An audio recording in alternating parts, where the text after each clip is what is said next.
मैं भारत को इतना सेफ देखना चाहती हूँ कि लड़कियाँ रात को बाहर निकल सके सेफ्टी के साथ और बिना डर के। युवाओं में राष्ट्रभक्ति की कमी आ रही है। शिक्षा दोषपूर्ण है। मेरे पे भी बहुत रिस्पॉन्सिबिलिटी है। जो कुछ भी समय देनी है भारत माता को समर्पित करे। हंसने वाले हंसते रहेंगे, आप अपना जो बोल है उसमें लगे रहें। यहाँ अगर आते हैं तो यहाँ आप शिक्षा प्राप्त करें। बनने के ऊपर भी वो नहीं आना चाहता। भारतीय संस्कृति का उसमें समावेश होना चाहिए। पर मैं ये मानता हूँ कि आने वाला सबसे बड़ा देश भी भारत ही बनने वाला है। अपेक्षा करते हैं युवाओं से बस कॉलेज में आवारागर्दी करेगा, लड़कियों के पीछे दौड़ेगा। इससे समाज में बहुत कुरीतियां फैल रही है। क्योंकि आज की जो एजुकेशन है वो उसको अलगाववाद की तरफ करती है। लेकिन संस्कार तो बच्चों को घर से ही मिलते हैं। क्या आप कहना चाह रहे हैं कि घर में प्रॉब्लम? मम्मी को बोलूँगा कि आप घर को अच्छा संभालें।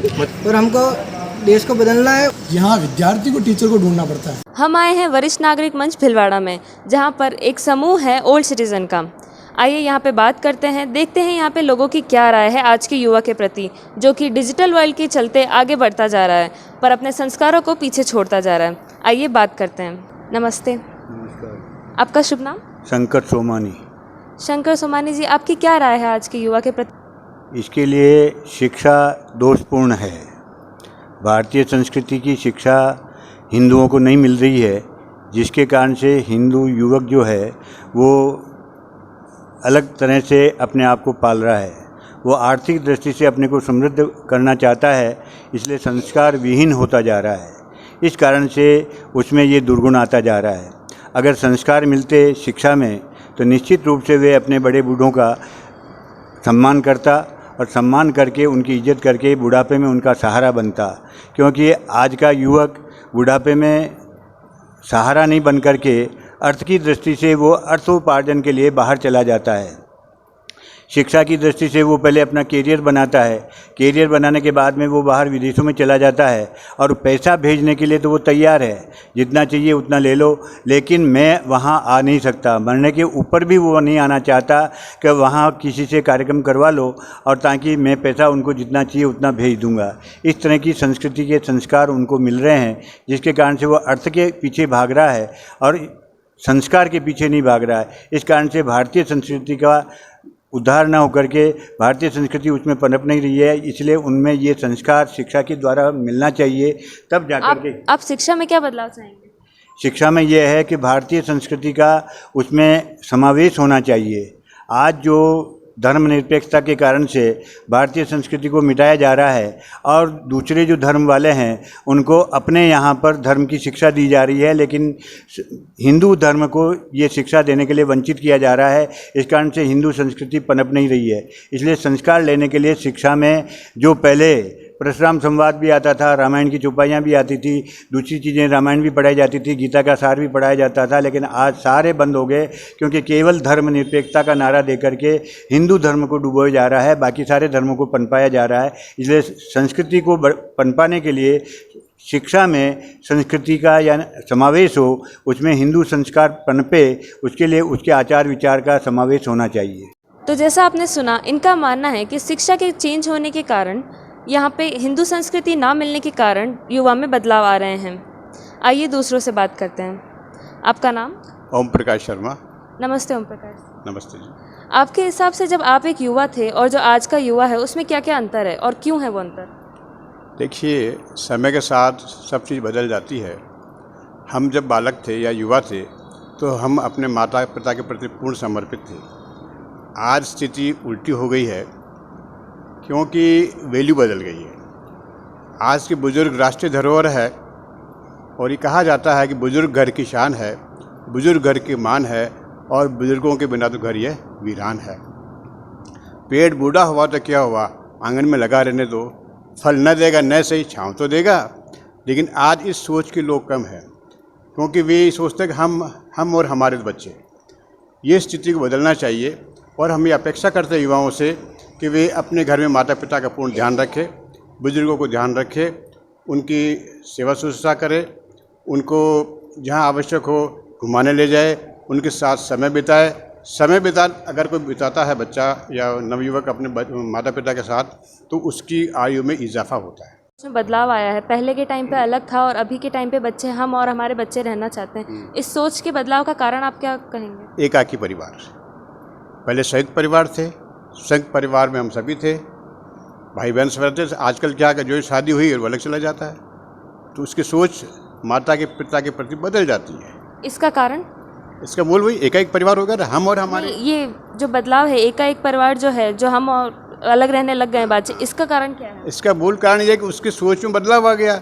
उसकी जो नरिशमेंट हुआ है पहले, वो प्रॉपर नहीं हुआ है, क्योंकि आज की जो एजुकेशन है वो उसको अलगाववाद की तरफ करती है। अलगाव से मतलब बड़ा वो अलग नहीं है, परिवार से अलगाव की करती है।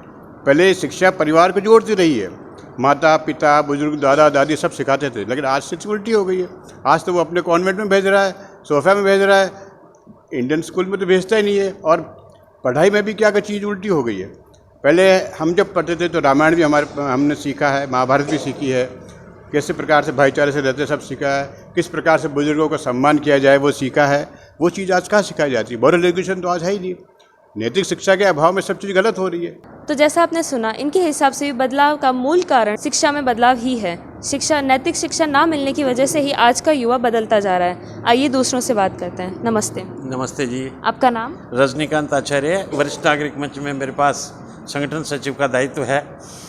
और आज जो विषय आप लेकर के आए हैं कि युवाओं के प्रति ओल्ड मैन, जिसको वरिष्ठ जनों का क्या सोच है, इस बारे में मैं मेरी बात शुरू करने से पहले एक गीत की एक पंक्ति याद आ रही है। राष्ट्र भक्ति यदि ले हृदय में, हो खड़ा यदि देश सारा, संकटों पर मात करिए, राष्ट्र विजयी हो हमारा। आज की परिप्रेक्ष्य में मैं जैसा महसूस करता हूँ कि युवाओं में राष्ट्रभक्ति की कमी आ रही है। अगर राष्ट्र के प्रति हमारा समर्पण भाव नहीं हुआ, राष्ट्रभक्ति को एक से नहीं कि भाई नारा लगा दिया भारत माता की जय या वंदे मातरम बोल दिया, केवल यही राष्ट्रभक्ति नहीं है। ये तो एक उसको उत्प्रेरणा के माध्यम मात्र है, लेकिन मन में ये पीड़ा होनी चाहिए कि मेरे देश में जहाँ कोई भी दिक्कत हो रही है, जहाँ कोई भी पीड़ा हो रही है, जहाँ कोई भी खराब काम हो रहा है, वहाँ मेरे को समाज में अपने स्थान पे मेरे इर्द गिर्द जहाँ भी रहता हूँ, वहाँ मेरे को अगर कोई गलत बात हो रही है तो उसका आपको विरोध करना चाहिए। ये मुख्य बात है। और एक बहुत छोटी छोटी बातें, हम सामान्यतः सार्वजनिक संपत्ति को ठीक ढंग से रखने का प्रयास बिल्कुल नहीं करते हैं। विशेष रूप से युवाओं के लिए मेरा ये शिकायत भी है और संदेश भी है। आप कहीं भी सार्वजनिक जगह पे बैठे हो, ठीक है, सब जगह निकल गए, लाइटें जितनी चल रही है उतनी चल रही है, पानी जितना पानी बह रहा है बहना है, तो ये बहुत छोटी छोटी चीज़ें। मैं फिर पुनः निवेदन करूँ, राष्ट्रभक्ति केवल नारे लगाने से नहीं आ सकती, अपने को राष्ट्र के लिए काम करना चाहिए। एक विषय तो ये रहा। दूसरा एक विषय जिसमें मेरे को व्यक्तिगत रूप से बहुत पीड़ा होती है। आजकल हम देखते हैं समाज में सामान्यतः शादी के 5 महीने बाद, 6 महीने बाद, साल भर के बाद, आधा में ही संबंध विच्छेद की घटनाएं बहुत घटित हो रही है और कोर्ट में जाकर के वो अपना संबंध विच्छेद कर रहे हैं।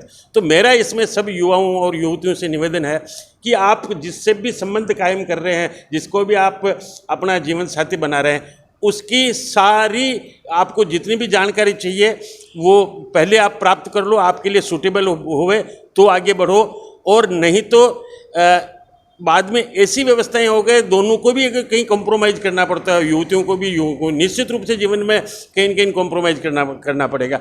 तो ये जो व्यवस्था हो रही है, और जिस विवाह में मैं उपस्थित होता हूँ, कुछ समय बाद में अगर जानकारी मिलती है कि वहाँ ये घटना घटित हो गई, तो मेरे को बहुत दुख होता है। मैं प्रयास भी करता हूँ, लेकिन ये कुछ विषय ऐसे होते हैं कि जहाँ बहुत ज़्यादा अंदर तक जाया नहीं जा सकता, दोनों पक्ष से पूरी बात बताते नहीं हैं।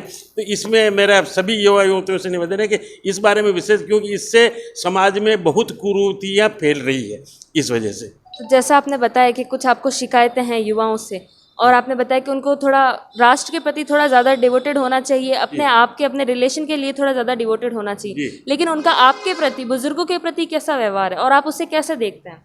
बुजुर्गों के प्रति सामान्यतः अभी तक तो कोई बहुत दिक्कत वाली बात नज़र नहीं आ रही है, लेकिन फिर भी कुछ न कुछ वैसा आ रहा है कि बुजुर्ग अगर परिवार में है, वो कहते हैं, जैसे हमारे जीवन का विषय बताया तो हमारे पिताजी ने कह दिया कि उन्होंने कुछ गलत भी कह दिया उनकी सोच के हिसाब से हमें गलत लग रहा है, लेकिन वो जो कह रहे हैं उसको अपने को उस समय अक्षरशः पालन करना चाहिए। अगर आपकी कोई भी शिकायत है तो जब उसको उनका आक्रोश खत्म हो जाए तो आप बैठ करके उनके साथ में चर्चा कर लो। मैं व्यक्तिगत रूप से बहुत इस विषय में किया, जैसे पिताजी से मेरे कई विषयों पे मतभेद हो जाते थे, लेकिन जब ठीक समय समझता था उनको जाकर के निवेदन करता था। अगर मेरी बात सही लगती थी तो वापस उसको वो सही भी कर देते कि भाई हाँ बेटा तुम कह रहा है जो ठीक है। तो ये जो संवादहीनता जो हो रही है परिवार में, इस संवादहीनता को समाप्त करना चाहिए।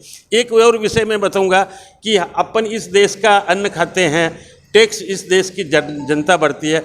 हम में कुछ भी कैलिबर आ गया, मैं पढ़ाई में या और किसी भी सेक्शन में, IT सेक्टर में विशेष रूप से हम आगे बढ़ गए तो यहाँ का युवा युवती यही सोचती है कि मैं बाहर चला जाऊँ। आपका इस देश की मिट्टी में पले हो, आपका शिक्षा दीक्षा यहाँ की टैक्सेशन से, यहाँ की जनता से हुई है, तो मेरा उन सबसे अनुरोध है कि जहाँ तक हो सके केवल धनोपार्जन के लिए अब बाहर अपने देश से बाहर नहीं जावे, जो कुछ भी समय देनी है भारत माता को समर्पित करे। धन्यवाद। तो जैसा आपने सुना कि आजकल के युवा शादी किस तरह से करते हैं, क्षणिक आकर्षण से एक दूसरे को पसंद कर लेते हैं और उसके बाद में उन्हें अपना जीवन साथी बनाने का निर्णय ले लेते हैं और आगे जाकर के फिर अलग हो जाते हैं। ये एक तरह का बहुत बड़ा स्ट्रेस होता है युवाओं के लिए, और बाद में जब ये अलग हो जाते हैं तब ये अपना स्ट्रेस कई बार घर की तरफ निकालते हैं, कई बार अपने माता पिता की तरफ निकालते हैं। आइए जानते हैं दूसरों से कि उनके क्या विचार हैं इस पर। नमस्ते। आपका नाम? रामेश्वर काबरा। आप क्या कहना चाहेंगे आजकल के शादी ब्याह के बारे में, और जब आप युवा थे तब किस तरह से आपके माता पिता किस तरह से लड़की देखते थे, आप किस तरह से देखना चाहेंगे? सबसे पहले तो संस्कार बहुत ज़रूरी है। बिना संस्कारों के स्थिति खराब होती जा रही है। जैसे मैं मेरी बताऊं, मेरी शादी हुई 67 में। 67 में मैं उदयपुर पढ़ता था, तो कम से कम पहले माँ बाप देखते थे, लड़की वाले जाते थे लड़के वाले के यहाँ, उनके पिताजी से भाई से सबसे बात करते सारा करके, फिर वो कभी प्रोग्राम रखते तो देखने के लिए जाते हैं। तो माँ बाप भी, जैसे हम उदयपुर पढ़ते थे तो माँ बाप की भी इतनी उस समय यह नहीं थी कि भाई उदयपुर जाएंगे देखेंगे करेंगे, तो वो कहते कि भाई बच्चा उदयपुर पढ़ रहा है, वैसे तो हम डिस्टर्ब करना नहीं चाहते, जब भी छुट्टियों में यहाँ आएगा उसको आप यहाँ देख लेना कर लेना।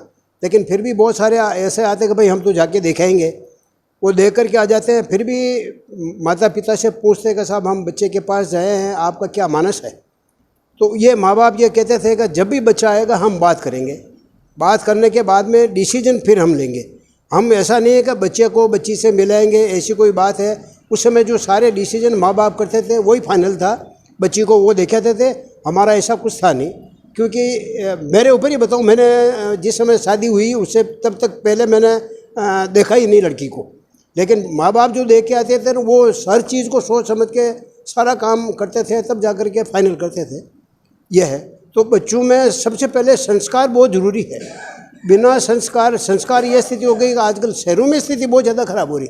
गाँव में तो क्या है, इतनी सोसाइटी बच्चों की मिल नहीं पाती है और वहाँ हर चीज़ का ध्यान रखते हैं कि ये बच्चा कहाँ जा रहा है, वहाँ कहाँ जा रहा है। लेकिन शहर में ये स्थिति है कि बच्चे कह के जाने के साहब मैं वहाँ जा रहा हूँ, लेकिन अब बच्चा कहाँ जा रहा है इसकी देख रेख कोई करता नहीं है। और वो संस्कार बहुत ज़रूरी है। वापस बच्चे को आके कहना चाहिए कि मैं वहाँ गया, ऐसी बात है। अच्छा, आजकल स्थिति ये हो गई कि बच्चे माता पिता को कुछ भी नहीं समझते हैं, जो हम कर रहे हैं जो बिल्कुल ठीक है। उस वजह से ये ब्याह शादी अपने आप, जिसको लव मैरिज कहते हैं, वो कर लेते हैं, थोड़े दिनों बाद टूट जाती है। टूट करके कोई क्या कर रहा है, कोई क्या कर रहा है। तो मेरी तो यही राय है कि बिना संस्कार दिए हुए बच्चों को कम से कम ये युवाओं को ये ध्यान रखना चाहिए कि संस्कार, बिना संस्कार के कोई काम नहीं करना चाहिए। आप कह रहे हैं कि बच्चों में संस्कारों की कमी होती है, इस वजह से इस तरह का बदलाव आ रहा है। लेकिन संस्कार तो बच्चों को घर से ही मिलते हैं। क्या आप कहना चाह रहे हैं कि घर में प्रॉब्लम है? उसमें ऐसा है, भारत सरकार को और राज्य सरकार को यह चाहिए कि कोई भी सब्जेक्ट ऐसा हो स्कूलों में। अब आजकल क्या है, मैक्सिमम गाँव में है, शहरों में सब इंग्लिश मीडियम चलने लगी, और हिंदी का तो कहीं कोई सब्जेक्ट ही नहीं है कि भाई यह है। कोई ऐसा सब्जेक्ट रखें उनके, ताकि उनको संस्कार मिले।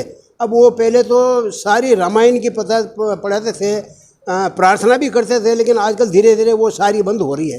तो संस्कार तो वहीं से ही मिलते हैं, स्कूल से ही मिलेंगे। माँ बाप तो देते हैं, माँ बाप तो कह देते कि भाई देखो अपने तो सीधा जाना और सीधा आना, लेकिन सोसाइटी एक ऐसी है बच्चों की कि ये बिगाड़ देती। तो आपने सभी के विचार सुने, सभी के अलग अलग विचार थे। ज़्यादातर का कहना है कि बदलाव देखा जाए तो उसका मूल जड़ कारण उसका है संस्कार और शिक्षा। नमस्कार दोस्तों, आज हम लोग भिलवाड़ा के MLB गवर्नमेंट कॉलेज के अंदर हैं और आज हम अंतर्राष्ट्रीय युवा दिवस पर युवाओं से उनके मन की बात करने आए हैं। तो आइए बात करते हैं विकास प्रजापति से। विकास, पहले हम आपसे ये पूछना चाहते हैं कि आप यहाँ के एक लीडर हैं, आपके अकॉर्डिंग छात्र नेता की छवि किस प्रकार होनी चाहिए? देखिए, छात्र नेता की छवि हम लोग हमेशा देखते हैं कि इस महाविद्यालय के अंदर 7000 से ऊपर स्टूडेंट हैं, तो हर एक स्टूडेंट जो यहाँ पढ़ता है तो सबसे पहले तो हर एक स्टूडेंट लीडर को हर एक छात्र जानना चाहिए और जो ये काम करता है उसकी पॉलिसी है वो सब लोगों के बीच में होनी चाहिए, वही एक अच्छा छात्र लीडर। किसी भी देश के लिए उनकी युवा शक्ति जो है वो बहुत इंपॉर्टेंट होती है, तो आपके अकॉर्डिंग आप अपने कंपेनियन से किस तरीके का सपोर्ट चाहते हैं? देखिए, इस देश के अंदर 65% यूथ है, क्योंकि वर्ल्ड अगर अपन एक पॉपुलेशन का आंकड़ा निकालें या कुछ भी निकालें तो भारत ही एक ऐसा देश है जहाँ सबसे ज़्यादा यूथ है। पर आप लोग ये मानते हैं कि भारत एक सबसे बड़ा यूथेबल कंट्री है, पर मैं ये मानता हूँ कि आने वाला सबसे बड़ा देश भी भारत ही बनने वाला है। तो हम लोग ये चाहते हैं कि जिस प्रकार अभी हर एक विद्यार्थी के पास डिग्री तो है पर स्किल नहीं है, तो आने वाली जितनी भी एजुकेशन सिस्टम है हम लोग चाहते हैं कि उस पर डिग्री पे ज़्यादा कम काम हो और स्किल पे ज़्यादा काम हो। हेलो, आपका नाम? हर्षभान सिंह। कुछ लोग कहते हैं कि लड़कियों की लाइफ बहुत ईजी होती है और कुछ लोग कहते हैं कि लड़कों की लाइफ बहुत ईजी होती है, तो आपके अकॉर्डिंग किसकी लाइफ ज़्यादा ईजी है या किसकी लाइफ बहुत हार्ड है? मैम देखिए, ये अलग अलग जगह अपनी अपनी जगह दोनों है। वैसे एज ए बॉय मैं बोलता हूँ तो मुझे मेरी लाइफ भी ऐसी लगती है कि हाँ ठीक है, मेरे पे भी बहुत रिस्पॉन्सिबिलिटी है। एज ए गर्ल उसके पास भी बहुत रिस्पॉन्सिबिलिटी होती है, पर गर्ल की बात करूँ तो उसके पास फैमिली आफ्टर मैरिज और पहले अब भी रहती है। और एज ए बॉय की बात करूँ तो मेरे पास फैमिली का और फाइनेंशियल जो होती है, आप सभी जानते हैं कि फाइनेंशियल सबसे पहले बॉय के पास ही आती है। तो अपनी अपनी मेरा ये राय मानना है कि अपनी अपनी जगह दोनों के पास रिस्पॉन्सिबिलिटी होती है, तो बस यही है। आपको नहीं लगता कि अगर हम इन्हें इजी बनाना चाहें तो ये इजी भी हो सकती है? बिल्कुल, पर ये दोनों के साथ मिलके हो सकता है। अगर एज एक गर्ल और एक बॉय दोनों जैसे फैमिली एक पूरी वो मिलके चलो तो बहुत ईजी हो जाएगा। आप अपने घर से इसे कैसे स्टार्ट करना चाहिए? मम्मी को बोलूँगा कि आप घर को अच्छा संभालें, मतलब जैसे मैं उनका लड़का हूँ या मेरी सिस्टर्स है जो भी है, फैमिली को मम्मी का, और जो पापा है वो मेरी नज़र में फाइनेंशियल तरीके से या और दूसरी। तो आपके अकॉर्डिंग आपको लगता है कि सिर्फ गर्ल्स घर ही संभाल सकती है या ऐसा कुछ? मैंने पहले भी आपको कहा था कि ये हो सकता है, मिलके हो सकता है अगर दोनों में बॉन्डिंग अच्छी हुई। और घर की बात, अगर अपने घर की बात करें तो अगर एक हस्बैंड वाइफ में बॉन्डिंग अच्छी है, दोनों मिलके कर रहे हैं कि ठीक है यार मेरे मतलब हम संभाल सकते हैं घर को दोनों मिलके। अगर गर्ल एजुकेटेड है वो भी फाइनेंशियल संभाल सकती है, हेल्प कर सकती है, तो मिलके हो सकता है, तो बिल्कुल ईजी है। आप अपनी बहन की किस तरीके से हेल्प कर रहे हैं? उसका PDF सेंड नहीं होता है तो वो सेंड करवा देता हूँ मतलब ऐसे पढ़ाई में हेल्प कर देता हूँ बस। आपका नाम? मेरा नाम विजेश कोयल, MLB गवर्नमेंट कॉलेज का स्टूडेंट हूँ मैं। आपके अकॉर्डिंग कॉलेज लाइफ एंजॉय करने के लिए होती है या अटेंटिव रहने के लिए? मेरे हिसाब से कॉलेज लाइफ अगर दोनों तरह से देखें तो सिस्टम स्टूडेंट के, अगर स्टूडेंट की भावना से देखें तो कॉलेज के अंदर फ्यूचर लाइफ होती है। हर स्टूडेंट कॉलेज में ये एडमिशन लेता है कि मैं यहाँ से पढ़ूँ, पढ़ लिख कर मैं अच्छे जॉब, गवर्नमेंट जॉब लगूँ, कुछ भी करूँ। अगर दोनों तरह से देखें यहाँ से तो कॉलेज इन्जॉय के हिसाब से भी यहाँ पे कॉलेज बहुत से लड़के आते हैं, बाहर से भी कॉलेज यहाँ पढ़ने आते हैं। बहुत छात्र बाहर से पढ़ के कोई कैसे आता है, कोई किसी की आर्थिक स्थिति कैसी होती है, पढ़ने के माहौल के हिसाब से आते हैं। अब वो स्टूडेंट के ऊपर निर्भर करता है कि वो कैसे उसकी लाइफ को कैसे अटेंड करे। तो आपके अकॉर्डिंग एंजॉय करने का टाइम क्या होना चाहिए? वो हर चीज़ का हर क्षेत्र में अलग अलग टाइम होता है। पढ़ाई के माहौल में पढ़ाई को स्टूडेंट को पढ़ना चाहिए, खेल के माहौल में खेलना चाहिए, एंजॉय के टाइम पे एंजॉय करना चाहिए स्टूडेंट को। आप डेली लाइफ में क्या क्या चैलेंजेस फेस करते हैं जो आप सोसाइटी के थ्रू फेस करते हैं? सोसाइटी में जब आप निकलते होंगे कई सारे लोग आपको कुछ ताने मारते होंगे, कुछ कहते होंगे कि आवारागर्दी करता है, बट एक्चुअली आप अपने देश के लिए कुछ करना चाहते हैं, ये उन्हें आप किस तरह से बताएंगे? देखिए, मेरी बात सुनिए, हर एक इंसान का एक पर्सनल पॉइंट ऑफ व्यू होता है। जैसे मेरा पर्सनल पॉइंट ऑफ व्यू ये है कि मुझे मेरा गोल है, मुझे किस क्षेत्र में आगे जाना है, मैं मेरे गोल में लगा हुआ होता हूँ। पर वो पर्टिकुलर चीज़ लोगों को पसंद नहीं आती है तो वो लोग उसकी बुराई ऑब्वियसली करते ही हैं और अपन सब लोग फेस भी करते हैं। तो मैं यही कहना चाहूँगा कि यूथ जो उसने अपना गोल बना दिया है तो लोग हंसेंगे, हंसने वाले हंसते रहेंगे, आप अपना जो गोल है उसमें लगे रहेंगे। आपका गोल क्या है? मेरा गोल है कि मैं एक बहुत अच्छा एजुकेटेड, मैं नक्सलिज्म में PhD करूँ। उसके आगे मैं कि जब लोग जो अपन कहते हैं ना नक्सलिज्म, जो लोग गलत रास्ते पे चले जाते हैं तो वो लोग क्यों जाते हैं, उनके पीछे क्या रीज़न रहता है, उनको कौन सपोर्ट करता है, क्या रीज़न रहते हैं उनके, रूरलिज्म हो चाहे उनके जितना भी जो बातें होती है वो क्यों वो लोग ऐसे गलत रास्तों पे चले जाते हैं, तो मैं इन सब चीज़ों पे स्टडी करना चाहता हूँ। अब आज की तारीख पे उससे आगे करने के लिए क्या करें, किसी को सपोर्ट या कुछ? देखिए मैं यही सब चीज़ चाहता हूँ कि हर एक व्यक्ति का अलग अलग पॉइंट ऑफ व्यू होता है। तो पॉलिटिकली आज इस देश का जो यूथ है वो सिर्फ 2% पॉलिटिकली क्षेत्र के अंदर आगे है। तो मैं ये चाहता हूँ कि जब एजुकेशन सिस्टम आगे बढ़ रहा है तो यूथ को भी राजनीति के अंदर आगे आना चाहिए और इस देश का नेतृत्व करना चाहिए। आपने राजनीति कैसे चूज़ किया? राजनीति यही है ना, जब मैंने सब चीज़ें देखा है कि आज किसी भी चीज़ या बहरों गूंगों को सुनाने के लिए किसी ना किसी को एक आगे आके बात रखने वाली चीज़ होती है। तो मैंने यही सोचा है कि सब लोगों की बात आगे रखूँ और लोगों के लिए अच्छा लगे। तो आपके क्या थॉट्स है आज की तारीख में, आप जिस पोजीशन पे आज हैं वहाँ पर आप लोगों के लिए क्या हेल्प कर सकते हैं? तो मैं लोगों के लिए, क्योंकि आज मैं भी एक पर्टिकुलर टाइम के लिए यूथ रहूँगा, तो मैं जो अभी काम कर रहा हूँ उन सब लोगों को, नए लोगों को मेरे काम सिखाकर लोगों की हेल्पिंग नेचर, चाहे सोशल वर्किंग हो, मेरा खुद का पर्सनल NGO भी है, मैं उन सब लोगों को जोड़ने की कोशिश कर रहा हूँ और आगे के लिए उनको तैयार कर रहा हूँ कि जब मैं यूथ से आगे चला जाऊँगा तो वो लोग आके इस देश के भविष्य को। तो ये जो आपका मकसद है, इसके लिए आपको अपने कलीग से और अपनी सोसाइटी से क्या सपोर्ट चाहिए? देखिए मेरी बात सुनिए, मैंने यही कहना चाहता हूँ कि हर एक बंदे का पर्टिकुलर पॉइंट ऑफ व्यू अलग है और हर एक इंसान का गोल अलग है। कोई राजनीति कर रहा है तो उसके करने दीजिए, आप ये मत कीजिए कि ये नहीं है, आपको नहीं करना चाहिए। उसकी इच्छा है तो उसको सपोर्ट करना चाहिए, और अगर वो गलत चल रहा है तो उसको गलत को भी बता के उसको सही करना चाहिए। आपकी जिम्मेदारी बनती है सोसाइटी। ये तो हुआ सोसाइटी की तरफ से, आप अपने कलीग से क्या सपोर्ट चाहते हैं? देखिए मेरे साथियों से मैं यही चाहता हूँ कि जोड़ने का माध्यम मैं हो सकता हूँ, पर आप लोग मेरी थिंकविटी से जुड़े, क्योंकि मैं गलत हो सकता हूँ, मेरी विचारधारा गलत नहीं हो सकती है।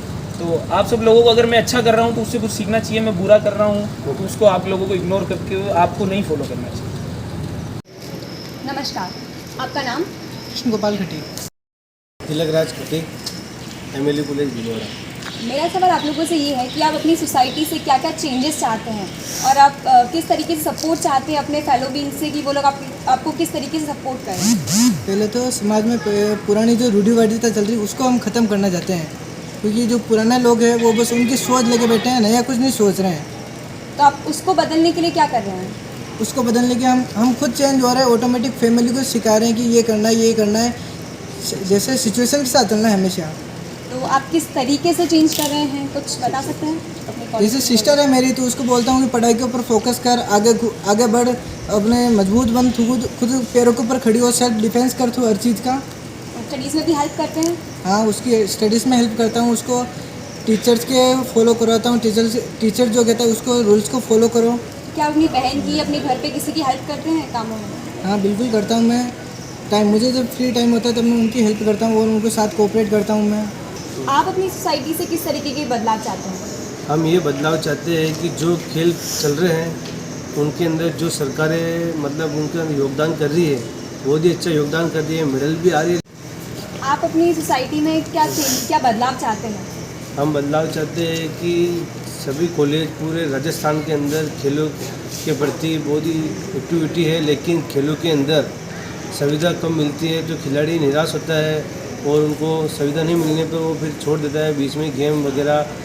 आप अपनी डेली लाइफ में क्या क्या चैलेंजेस फेस करते हैं? कॉलेज बंद है अभी, मैं कुछ कर नहीं पा रहा हूँ, तो भी हम कॉलेज आ रहे हैं, स्टूडेंट आ रहे हैं, प्राइवेट और रेगुलर वाले के फॉर्म जमा हो रहे हैं, उसके हम हेल्प कर रहे हैं। लेकिन जो समाज से हम, जैसे कोई गांव से आता हूँ मैं, तो गांव के लोग ऐसे देखते हैं ये निकल गया गाड़ी लेके, अब ये घूमने जाएगा, बस कॉलेज में आवारागर्दी करेगा, लड़कियों के पीछे दौड़ेगा, वो करेगा, पर उनको ये नहीं, वो उनकी सोच नहीं बदलना चाह रहे हैं। और हमको ये करना है कि वो बोल रहे हैं, उनको बोलने देना है, लेकिन हमारा लक्ष्य जो उसके ऊपर हमको फोकस करना है और हमको देश को बदलना है और देश के युवाओं के साथ रह के हमको बहुत आगे बढ़ना है।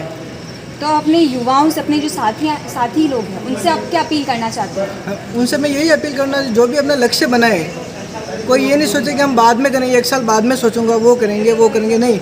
आज से और अभी से लक्ष्य बनाए अपना, आज से अभी से अपना लक्ष्य बनाए और सोचें कि आगे बढ़कर हमको क्या करना है। और लक्ष्य बढ़े और लक्ष्य के हमेशा प्रति जागरूक रहे और लक्ष्य के प्रति काम करते रहे हमेशा।